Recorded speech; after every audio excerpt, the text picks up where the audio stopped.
Rock paper scissor Mithila, Abdur Rahman, তোমরা কি করছো? তাড়াতাড়ি রেডি হয়ে আসো, তোমাদের নিয়ে বাজারে যাব।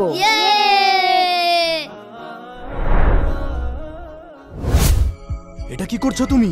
তুমি কি নামাজ পড়তে যাচ্ছ? এভাবে কি কেউ বাজারে যায়? তাড়াতাড়ি হিজাব খুলে ফেলো, না হলে মানুষ তোমাকে পাগল বলবে। কি করছো এটা? চুল বের করে রাখো, না হলে মানুষ পাগল বলবে। তোমার লিপস্টিক কোথায়? একটু লিপস্টিক লাগাও।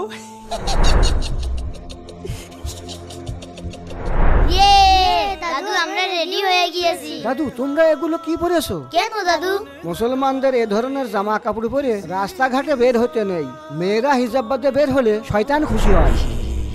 ছেলেদেরও উচিত সুন্নত মোতাবেক জামা কাপড় পরা। ঠিক আছে দাদু, তুমি বসো, আমরা আসছি। আল্লাহ তোমার সুন্নত মোতাবেক চলার তৌফিক দান করো।